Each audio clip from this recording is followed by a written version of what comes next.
Hello and welcome into our first ever Corn-Fed Sports pregame show. We've tried to do some event coverage, tried to do some of this before, but obviously there's always issues with Wi-Fi and some other stuff, but we finally got it settled in. We got a good format, and I think we got a good show for you today to kind of take a look at the Nebraska women's soccer team as they get ready for the Big Ten tournament. So we got Madeline Gottschall today joining me. It's one of the new faces you'll see here on Corn-Fed Sports. It's not just going to be the same couple of people you've grown used to. So it's not that it's bad, but it's just nice to get some new blood. So you ready to give this pregame show a try? I think I'm ready. All right, well, we're going to jump in. We just got some headlines to kind of get caught up on the Nebraska women's soccer team and how the last month and how the last couple weeks is shaken out. So why don't you get us started off here with the obvious big news for the team? Right, well, obviously the biggest news is that we have some new Big Ten champs. So last week they beat Indiana 3-1 last Friday.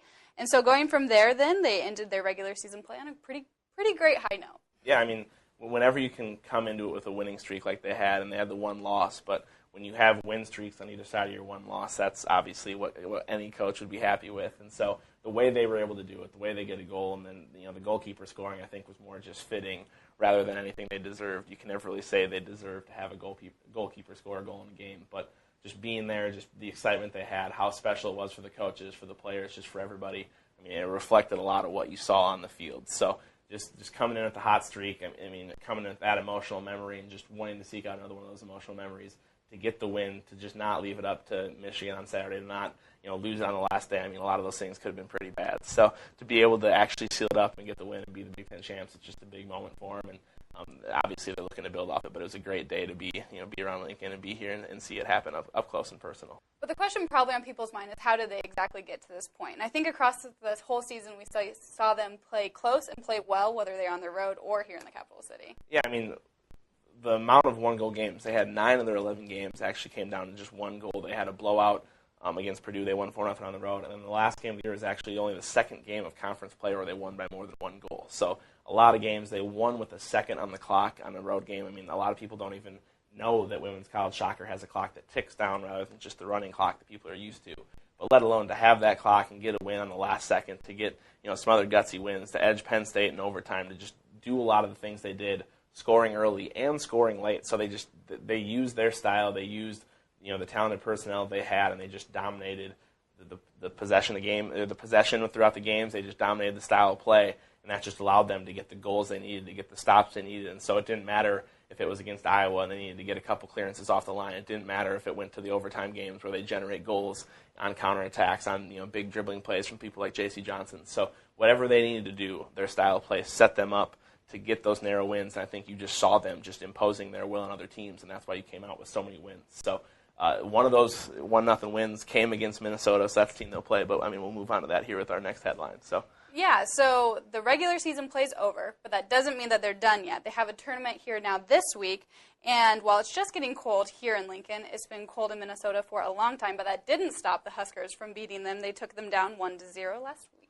Or yeah, a couple weeks ago, and so that was in their last road trip of the year. So they were able to do that. That was still in the same kind of bitter temperatures. Not going to be as bad in Champaign, you'd think. They're moving things around. They're playing on the intramural turf fields instead of the way it was going to work out, just so that they can make sure they have the best playing surface and they can keep things good for the weekend. So there are some changes. There are some weather concerns to look at, but they were able to grind out a 1-0 win over this Minnesota team. Minnesota has the goalkeeper of the year, who is also on the first team, and then a freshman. So a person with a lot of talent that's going to be hard to beat in the back. But like I just said in the last answer, they've shown that they can grind things out. They can find opportunities to strike. So it's going to be tough taking on a Minnesota team who's going to be looking for some vengeance, trying to get back after Nebraska was able to beat them on their home turf. But it's a matchup they should be able to win, a number 1 seed versus a number 8 seed. I mean, you'd like to think that, but I think it's just important to focus on this first game and remember that when you have a great goalkeeper, when you have a team that can play defense around a goalkeeper, that you never really know how it's going to turn out. So it'll be important they just kind of stay to the grind and take care of business. But I think this game will really set up for how the rest of the tournament plays out, which is what we have in our last headline here, this first segment.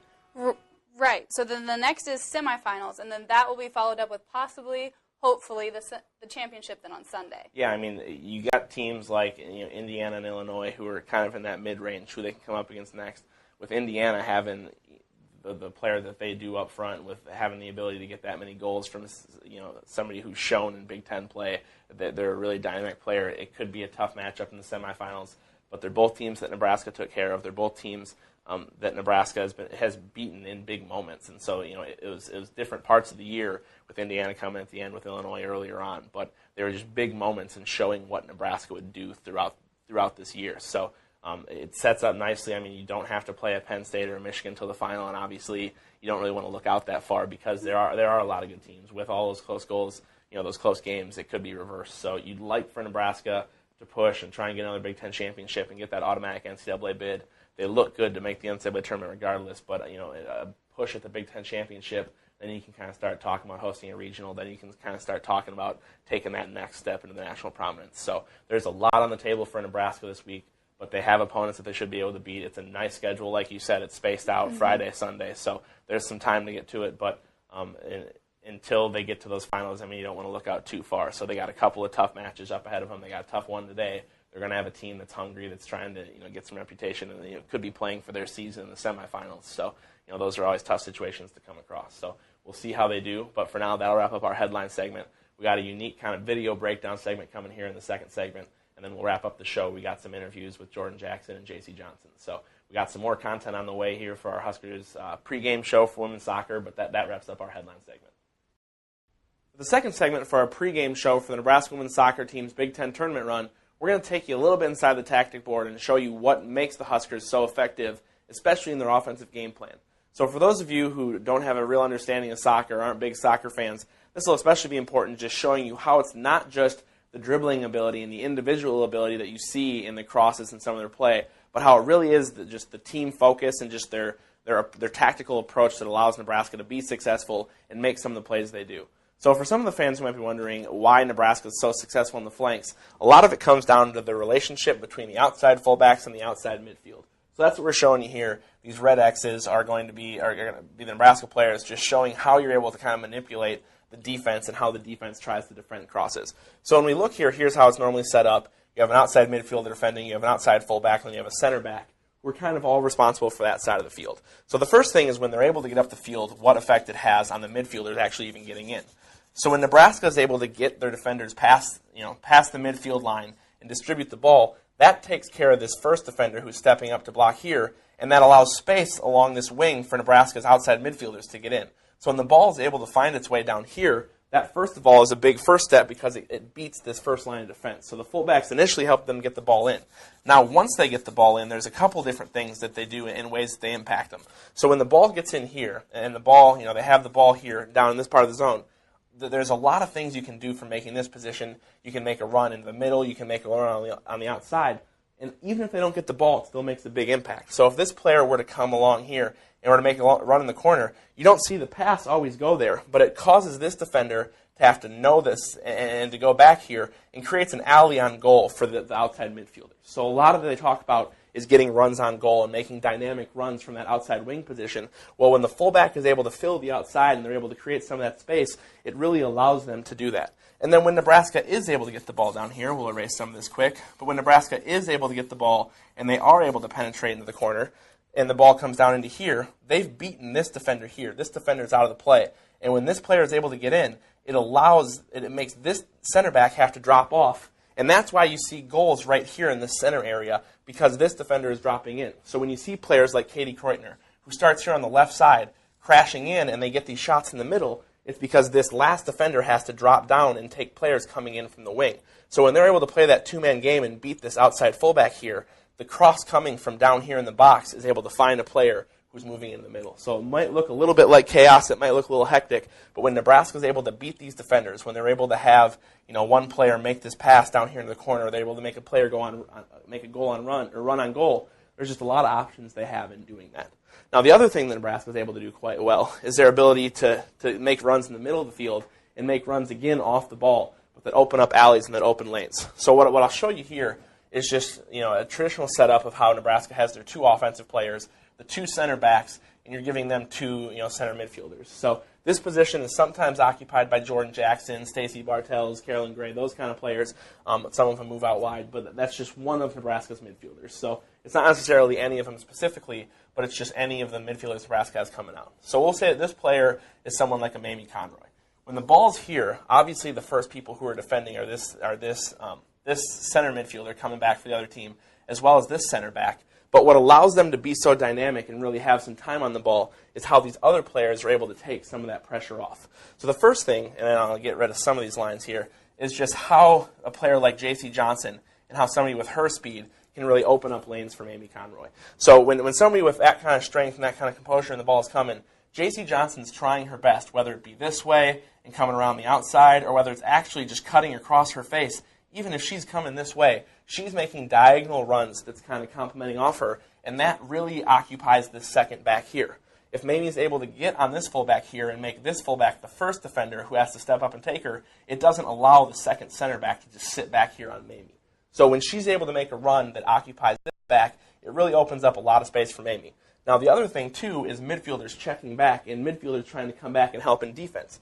Now when you have someone like Jordan Jackson, like Sydney Miramontes, Stacey Bartels, Carolyn Gray, in this midfield position, if they're able to make runs that come to the outside and come down the middle still a little bit, or they're able to make a run that just directly goes right through the middle, it really requires this center midfielder to come with them.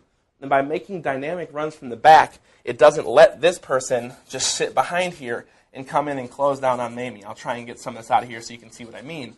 But when you have a player who are right here that's occupying this defender, it doesn't let them come down and take the ball from Mamie there. So instead of being able to pick off Nebraska's offensive players, when this midfielder is making runs and getting out of there and making this defender guard them, it really limits their ability to come down and help. And it allows Mamie to either make a run on an offense or a defender here or make a run into the box and get into the scoring area. So again, I know it looks like chaos, but we'll just erase it here and start it all over. But when you have Nebraska able to get runs to the outside, when you have offensive players that are able to get diagonal runs into the box or onto the flanks, it really creates space right in the middle of the field for this player.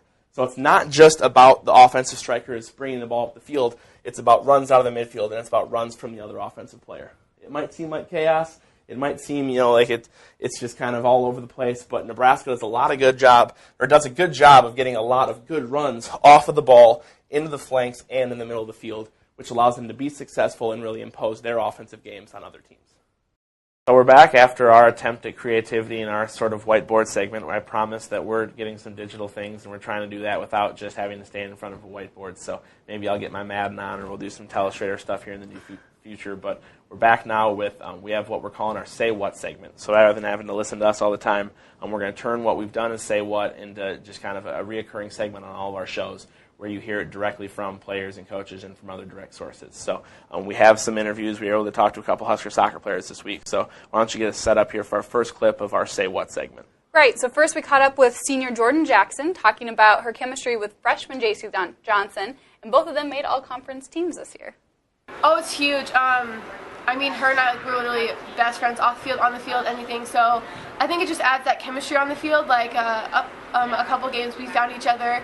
Just like without even looking, like we just know that person's going to be there, and I think a lot of teams don't have that kind of chemistry, so it's definitely an asset for us. So you heard it from Jordan there that it's not just about their friendship off the field, and like you said, they're both all-conference selections this year, so it's paying off in dividends on the field, and you can see that with Jordan's 8 assists and how well she's done distributing, and then JC's ability to find her way onto those balls and to make an impact that way, that their chemistry and their friendship really does make an impact for the Huskers as a team and makes all the players around them better. It's not just a two-person show that their two chemistry sets up goals for Katie Kreutner and Mamie Conroy and some of those other people. So that chemistry pays off, and let's just hope that it keeps on taking form. But we get to hear actually from JC herself here for the second clip. Right, it's pretty easy to forget how young J.C. Johnson is when you see how fast she is on the field. We caught up with her to talk about her speed to fluster defenders. It makes me feel really good that I know I have an advantage on most defenses. I'm a freshman, they really don't know who I am and what I'm able to do. And once I get the ball, I just want to see I kind of play with them, toy with them to see if I can get past them or what they do. And once they start dropping, I take advantage of that because I know I can get past them if I touch the ball past them and run past them. I know 9 times out of 10 I will beat them and be faster. I'll get the foul or I'll get something for our team. So it's a good feeling for me. I'm just happy I have that advantage and I'm gonna use it and help my team win and just do whatever I can. This one was actually fun for me to get to ask the question and get to see her response in that video there, because earlier in the season I took a picture of a defender who tried to keep up with her but forgot she just wasn't quite fast enough, so was actually taking a face plant as she was just trailing in her wake. And so I got to ask Stacey about it, and she referenced it, not even knowing I was the guy who took the picture that showed that people just weren't as fast as she was. So I've kind of had my eye on that all year, and it's made a difference in those big moments. It's made a difference in her getting crucial goals, and even in moments like getting behind the defense against Wisconsin, having to get pulled down, and getting a red card called against Wisconsin before they have that last-second goal. So some of the things she does doesn't necessarily show up in goals and doesn't necessarily show up in the stat line, but her speed just puts defenses on edge and just kind of makes it a lot easier for Nebraska to function as an offense. So we got one more from JC here and wrapping up in our third and final of our Say What segment. There's obviously a lot of respect between JC and Jordan as teammates, but JC says her looking up to Jordan is almost like a sisterly bond. It helps me so much. Like Jordan, I knew her before she came here, and like I got to play with her a little before she came here, and like just playing with her, like when she was still in high school, like helped me so much. She taught me so much, and then like coming here, like having her be here now, like honestly, she's helped me so much through the year, like with my finishing, with like being on the field, communicating with me. Like if I have any questions, like I know I can go to her, and I know she'll give me the feedback that I need, and she wants me to be a better player, and like I know like she's always there for me. She's literally like my big sister on the team, like, and I trust her, and I can go to her with anything. And like just having her here for me, and like just the whole team, like generally she is our leader. Like we all look up to her. Like I just couldn't be any more like grateful and thankful that I'm like able to have her and go to her. Again, there's just another example of Johnson talking about, you know, the respect the younger players have for the older players, as well as the respect that the older players have learned to have for the younger players through their effort and their hard work, and how they've been able to contribute coming off the bench or in the starting role this year. So you see a lot of those dynamics where the older players are benefiting from the energy and from the skills that the younger players bring to the table, where that energy is being harnessed and they're really getting a lot of guidance from the older players, and it allows them to contribute as well as they have. So like she said, it's a sisterly bond. It's a very close team, and that's why you see people from basically every class contributing, and it doesn't matter how old players are, how much experience they have, they're all able to contribute when they get on the same field.